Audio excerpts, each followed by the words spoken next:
Hi everyone, it's Casey Williams. The compact crossover segment is red hot right now, but unfortunately most of the cars in that segment are really vanilla. And in truth, they're really just kind of jacked up bigger versions of the compact and subcompact cars on which they're based. But Chevrolet kind of looked at that segment and said, you know, we could take a really practical car, our Chevy Trax, our crossover, add a little sport to it, and make it a really nice car. So that's exactly what they did with the Trax RedLine edition. Let's go have a look at it. Well, like a lot of vehicles in its class, the Trax kind of looks like a subcompact car on roller skates. But the way they've kind of sported it out with the RedLine edition, I think it works out okay. And they just recently updated the front end styling, kind of give it more of a Camaro look. You know, the squinty headlamps, got the LED driving lamps here, projector beams, and the new grille design, kind of the thin grille above with the bigger grille down below. Again, it just looked a little more aggressive, a little sportier than the one it had. And it just looks a lot better integrated than what it had before. I think it looks very nice, especially kind of with some of the chrome detailing on it. But with the RedLine edition, some of the things you get the black logo here, the Chevrolet logo goes black with chrome. And I think ours looks especially fetching in the black paint. I think it looks very nice. You come around the side, again, it's a short, tall car and it kind of has proportions of one. And that can be a little ungainly from some angles. But they did a nice job. I like the strong fenders here. Same thing in the back. I think it works out really well. Part of the RedLine edition, the 18-inch black alloy wheels with the red stripes on them. Looks nice. And this is really a pretty upscale Trax. Got the chrome door handles, roof rack, the chrome on that as well. And I think all together it just looks kind of nice. Just looks like it's been tricked out, customized just a little bit, but not overdone. Come around the back, some more of the changes you get with the RedLine edition. Blacked out all-wheel drive logo, black logo, the Trax logo with the red trim on it. And again, very sporty, kind of have the lower diffuser look on the back of it.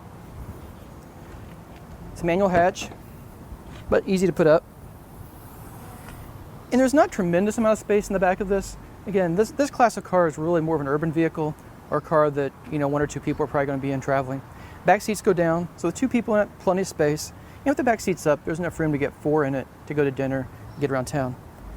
Underneath, there's actually a real spare tire. It's a compact spare, but there is one, so you're not going to be stuck with canisters or run flats in this car. But overall, you know, I think the car looks very good, and I think it probably has enough space for most people in the back. One area where Chevrolet apparently thought they had it good enough was the powertrain, because they didn't change this from other Trax models. And they really didn't need to. For this car, it works out fine. It's a 1.4 liter turbocharged 4-cylinder engine. Delivers 138 horsepower, 148 pound-feet of torque. It goes through a 6-speed automatic transmission. This car has all-wheel drive, and thank heavens it does not have auto stop start. So I think, oh, that's fantastic. Fuel economy is 24 miles per gallon in the city, 30 miles per gallon on the highway. That's not bad for a compact car, it's not bad for a crossover. But there are a lot of crossovers now, especially, you know, some entry luxury models, that are hitting 33 to 35 miles per gallon. So that's really on the lower end of what a car like this should be doing. But with all-wheel drive and with a 6-speed automatic, that's actually pretty competitive where it is. The interior of the Trax is a study in pluses and minuses. Mostly pluses, but a couple of minuses too. So let's start with the positives first. I like the seats, I like this kind of cloth in the middle, leatherette on the outside, copper stitching, look very nice. Driver's side has power lumbar. It's really supportive, it's really comfortable, and I think they're just absolutely nice what they are. Kind of like the circuit board pattern in the middle too. I think it looks very nice. The dash, again, kind of the soft padding here, copper stitching, looks very, very expensive, looks very upscale. Piano black finish here, I think looks really nice. But this car doesn't really have any, it has some things that you like, but not a lot of stuff that you really don't need. So the touchscreen, again, doesn't have navigation on it, but it does have Apple CarPlay, has Android Auto, it's got Wi-Fi, it's got Bluetooth, so you connect your devices, and like I've got mine connected right now, and you can run the maps right off of Apple CarPlay. So I think that works out nice. Volume knob, I wish I had a tuning knob to just make things a little bit simpler. But the screen's a swipe screen. It's easy to browse through your music library, easy to browse through stations, swipe through them. And so it's got another button you can press and it goes through very quick. That's nice. Manual climate control, but again, 3 big knobs, easy to use, no problem there. USB's down below. Below the passenger seat, there's a pull-out storage bin, and that gets really convenient, nice. Nice leather-wrapped steering wheel. You can reconfigure the display inside. I've got it set to a digital speedometer, that's nice. Power sunroof, and it has Bose audio. So there's a lot of nice stuff on this.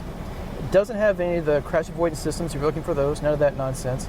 So, you know, again, if having those is important to you, you can step up to some other crossovers in that class and get those. So let's talk about a couple of the negatives.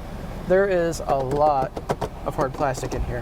Pretty much everything that isn't here or on the seats is hard plastic.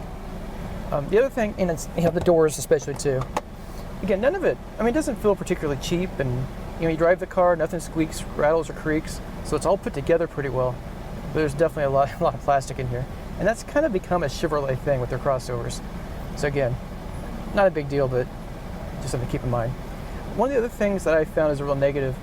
I have a younger daughter who's getting her car seat in the back, and it's really difficult to get the seats clipped in to where the locking points are in the seats. I think they could do a little better with that. A lot of their competitors do better, and I think Chevrolet should as well. But outside of that, it's a pleasant place to be. If I drove this car every day, I'd be perfectly content inside of it.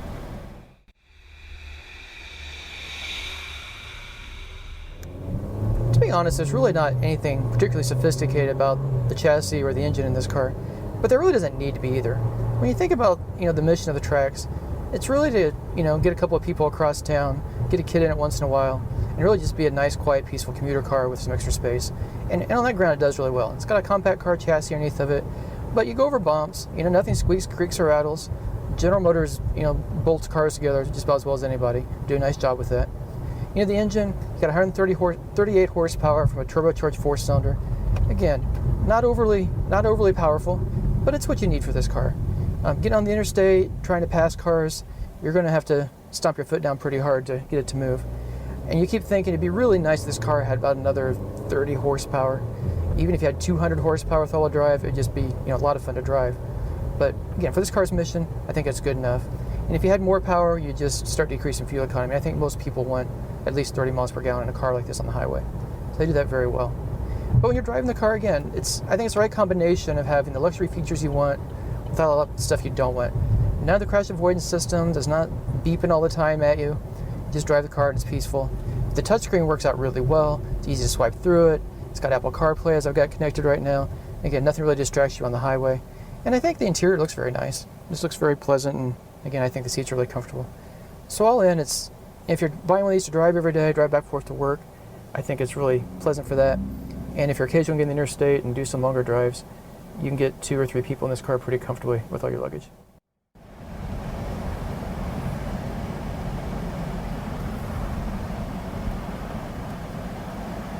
Chevrolet does a really good job of taking pretty basic cars, sporting them out a little bit, adding just the right amount of technology and luxury inside, and offering them at a reasonable price. That's really what their hallmark is, and they do that very well. And I think the Trax really falls in that category. At this car's heart, it's really a Chevy Sonic jacked up with the top engine in it. But when you drive it, it feels nice on the road, it drives nice, it's maneuverable. And again, I think they just really hit that sweet spot of having the right sport on the outside and the right technology inside. So let's talk about price for just a minute. So the base price of a Chevy Trax is $21,000. This one, as it's equipped, is $28,295. And I think that's a fair price for this car. But I think when you start hitting close to $30,000 and you look at cars in that class, things like all the hard plastic on the doors and the dash start to matter. So I think, finesse a few things, and I think Chevrolet will have a real winner here. And it's already a good car before they even do that. Well, next week we'll have another fun car. Until then, storm forward.